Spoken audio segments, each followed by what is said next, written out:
Do you have a 95? There is no 95. So, friends, this is also the fourth gas station that I tried to fill with gasoline in 1995, but it did not turn out to be one of them. Hopefully this was just temporary failure. Fuel crisis has reached Moscow and Russian elites are freaking out. Some citizens are going to gas stations to find out that the gas is completely out in a country which was known as the gas station with nukes, and now they don't have any gas. It's all because of Ukrainian sanctions like this one.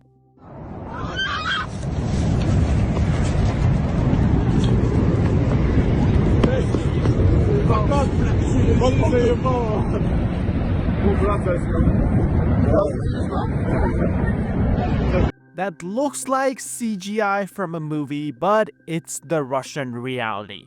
That was Russia's Ryazan refinery that's situated roughly 180 kilometers or 120 miles southeast of Moscow. This is one of the biggest refinery Putin has, and it accounts for roughly 5% of total refining capacity that Russia has. Well, guess what? Ukraine just hit it again a few days ago, and it seems that refinery is gonna be offline for a few more months. Here's some social media footage of this refinery just burning ablaze that confirms the Ukrainian strike.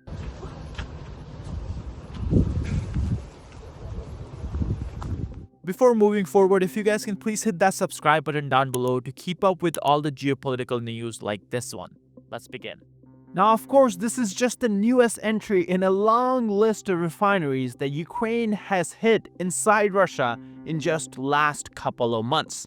On your screen, you can see the graphics of all the refineries Ukraine has hit and the dates, because some of these, like the Ryazan one we just talked about, has been hit multiple times, and some of them 6 different times, which is completely laughable. Now, this is definitely having a huge impact on the Russian economy. We already see Putin banning export of gasoline to other countries. Well, just 2 days ago, Putin has extended that ban, and it now goes all the way till the end of October. And on top of that, we see the prices of wholesale gasoline going up as much as 50% in just last few months, and price of retail gasoline also going up. But the Russian government has been heavily focused on making sure the Russian citizens don't feel the brunt of this war. Now, that's all the economy, but how are these attacks affecting the front lines? Well, guess what? This morning, I had the pleasure of talking to Professor Michael Clark himself, and I asked him this exact question. This is what he said. Ukraine thinks they have a strategy for winning, and what that involves targeting the Russian oil refining capacity. Is that something that's making a difference in the front lines? And if so, how big of a difference? Because we have a habit of overblowing it, especially in the pro-Ukrainian circles. So I wanted to get your opinion. How big of an impact? Well, they're certainly having an impact on Russia's Ukrainian refining capacity. It's down. They've affected somewhere between 10 and 20% of it. The Pentagon said, or at least the White House says 20%. I'm not sure quite where they get that figure from, but certainly 10% and maybe more. So it certainly affected it. The wholesale price of gasoline, the wholesale price in Russia has risen by 55% since the beginning of this year, and it's going to go up. The retail price hasn't. The retail price has risen by only about 10 or 12% because the Russian government keeps intervening to try to hold the price down. But if the wholesale price is going up by that rate, then that's got to filter through next year, and the Russians are getting quite alarmed about this. So much so that my understanding is, and I'll only say that, it's my understanding that the Russians are making some overtures to the Ukrainians to say, we will stop targeting your energy infrastructure if you stop targeting our refineries. I don't know if that is true, but I believe there are people who think it is true. And that would make sense, that the Russians are getting quite concerned about the effect on the domestic economy of the oil refinery campaign, which the Ukrainians have carried out. However, your question was, will it affect the front line? And the answer is not directly, because the Russians will always devote the fuel they need to the front line, and most of their vehicles run on diesel, not on gasoline, which is obviously a different process. And even if it ran short, they will make sure the front line has got enough. So it's not going to have a direct effect on Russia's fuel supplies, but it has an effect on the Russian economy for sure. It's enough to worry the Russians, and it adds to the pressures. The Russian economy is running into some really difficult times from the end of this year through to next year, which is why if sanctions were maintained as fiercely as they were imposed in 2022-23, then they really will be having a much bigger effect on the economy. But the irony is, the Americans look as if they're about to relieve Russia of sanctions just at the moment, when they would have a much bigger effect on the Russian government. And the oil refinery campaign that the Ukrainians are fighting is successful in its own terms, but it's only successful in an indirect way in terms of what's happening in Ukraine itself. These attacks also show something that many people are not paying attention to, and it's the Russian air defense failure or shortages. We don't exactly know what's causing Russia to not stop these attacks because, again, Russia doesn't publish all the numbers and all the facts they have, but it has to be one or the other. Because refineries like the Rozhan one that we talked about at the start of the video, they are protected by air defenses. This is not a refinery that Ukraine found a hole in. This is a refinery Ukraine has had before, and Russia has protected it because it knows it's important to the Russian economy. But even then, Ukraine is able to hit it again, and it has to do with Ukrainian decoys and Ukrainian drone spoofing. That means Ukraine is using decoy drones, reconnaissance drones to get information about how they can properly avoid or destroy Russian air defenses and then target what they really want to target, and that's Russian refineries. There's also a bigger strategy behind targeting only refineries and not targeting, let's say, the oil tankers or not targeting the pipelines as much. Now, of course, Ukraine is targeting pipelines that's supplying oil to Hungary and Serbia, but outside of that, Ukraine is not really targeting the exports that Russia is carrying out. And the reason for that is unfortunate but simple. It has to do with the United States. One thing is pretty consistent no matter who's in the White House, and it's that the US presidents and US consumers don't like when oil prices go up.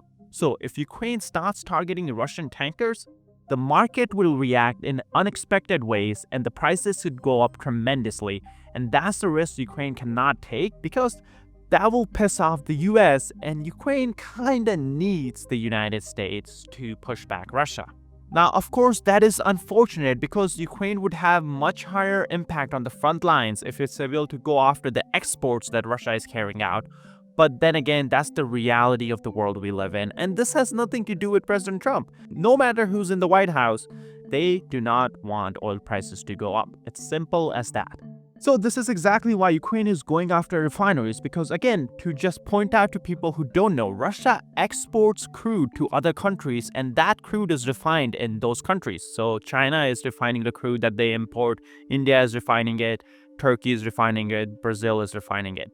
But the Russian refineries mainly refine crude oil for the domestic market, and the fact that Ukraine is going after the refineries, that means there's going to be a domestic shortage, which we are already seeing happen. Just look at this clip from Russia where people are lining up for miles on just to fill up their car, which is insane. Покажись, бензин завезли, наверное, блядь. Пиздец.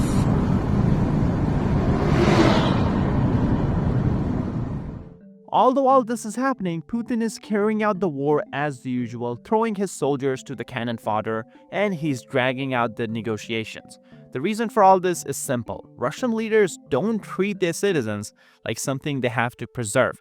They treat them like something they can expend. They don't treat them like humans.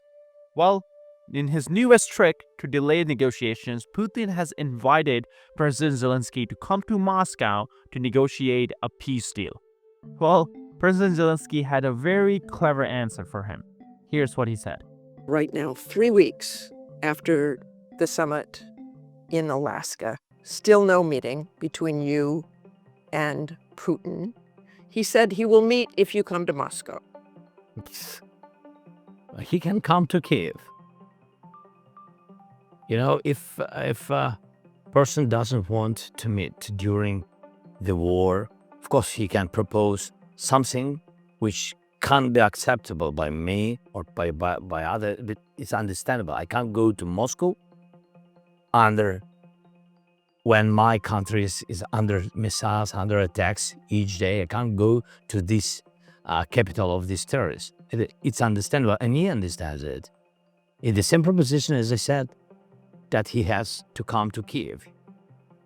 Now, so it's understandable that he is doing it to postpone the meeting. Now, I always said we can't trust Putin. He plays games, and he's playing games with the United States. I think so. It's to my mind.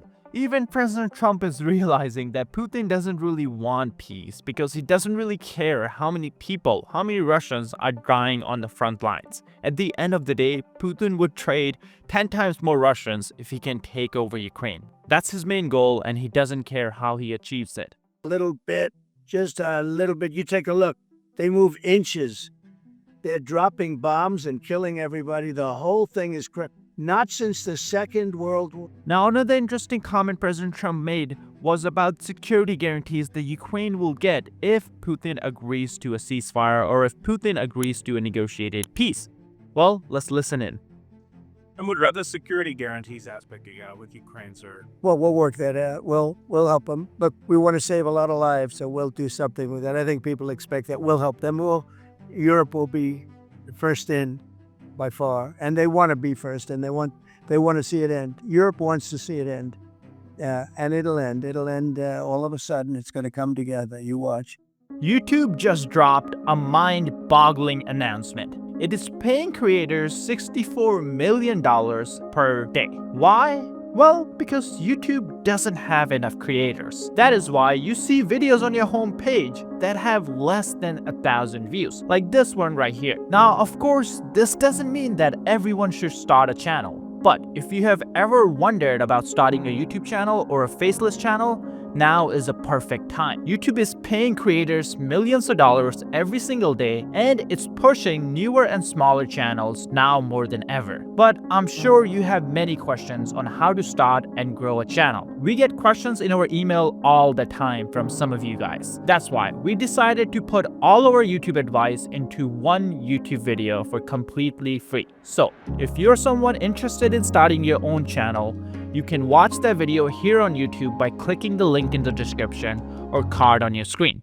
Well, this is something I also talked about with Professor Clark, because after all, he is in the UK where the Coalition of Willing was started, and they've had a lot of meetings right there. So I wanted to see, are they making any progress, or is it just announcements after announcements?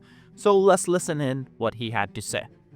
Shifting focus a little bit to Coalition of Willing, and to me personally, it seems like there have been a lot of announcements about how much support they're willing to provide, but less progress. And I don't mean to sound anti-European, because our president here has been doing the same thing. A lot of comments, but no action.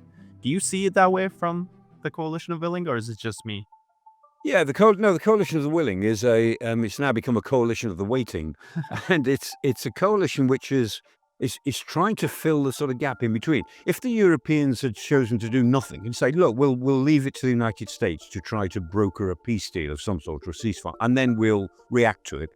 The US, which is very, very skeptical about its European partners, would have said, well, it's typical of the European. Look, they do nothing. They just sit there and do nothing. They leave it all to us. So if we'd done nothing, that would have been probably worse. What the Europeans have tried to do is said, look, we can do things. We've got forces. We're prepared to use them, but we don't know what to use them for. When we see what the outline of some sort of deal might be or a ceasefire might be, then we can consider what we might do. But the military can't be just turned on or off like a tap. You have to do some prior planning, particularly if you're getting the militaries together, in this case of at least 25 states, including not just the Europeans, but also Australia, maybe New Zealand, maybe even Japan. There are other countries who are saying, well, they would contribute to this in various ways. So although it sounds very nebulous at the moment, the military instrument is always nebulous until you give it a mission, till you tell it what you want it to do. And so this Coalition of the Willing is a series of planning exercises where different countries are saying, well, in theory, we could offer aircraft, we could offer transport, we could offer troops on the ground. But until we know what we're going to be asked to do, we're not going to sign up to anything, sensibly enough. And so we're all going around in circles. And there have been 8. Last week we saw the 8th meeting of the Coalition of the Willing. They started on, I think it was the 2nd of March, and that was the 8th meeting. And in a way, they are going around in circles, waiting for the United States to produce something or walk away. Now, I'm pretty sure the US is going to walk away, but we're at that point now where either Trump is prepared to talk to Putin and come up with something which will say, right, that's the deal. How now can we create security for that deal? Okay, we've got this, and this. We've been planning it for some months. It's like a jigsaw. We'll now put the pieces of the jigsaw together to make this sort of picture, which is what you want. That's the optimistic version of it. That it's all been a planning exercise ahead of some sort of resolution, or at least an agreement to do something. What I think is happening is that we're all going around in circles because there isn't going to be anything. I think President Trump is zigzagging his way out of this war, and part of the process of creating this coalition of the willing is to try to avoid Washington blaming the Europeans and the Ukrainians for when it doesn't work, because we know the Trump administration is much more inclined to side with Putin over this. I mean, Steve Witkoff, he repeats Putin's points almost, point for point. He just parrots the Russian narrative all the time. And Trump, we know, listens to Witkoff. So Witkoff goes to have these meetings in Moscow. He meets Lavrov, he meets Putin, and nobody else is in the room apart from an interpreter who is a Russian interpreter. Somebody from the Russian foreign ministry. And he sits there, he doesn't take notes, he just sits and talks and listens. And then he goes away and says, I think they think this, I think they think that. I mean, this may be okay in the business world, but believe me, in professional diplomacy, this is just amateurism of the worst sort. And so Witkoff comes away with a Russian version of what the truth is. And the United States is in this view, it takes the view now that Russia is winning the war. If there is not a peace deal, Russia will win the war militarily. So the Ukrainians need to make a deal now before it gets worse. And that's not the intelligence assessment of the Europeans. And I can promise you, it's not the intelligence assessments that the Ukrainians are making. They know what Russian weaknesses are, and with a little bit more help, they could do a lot better than they have been doing. That's their view of it.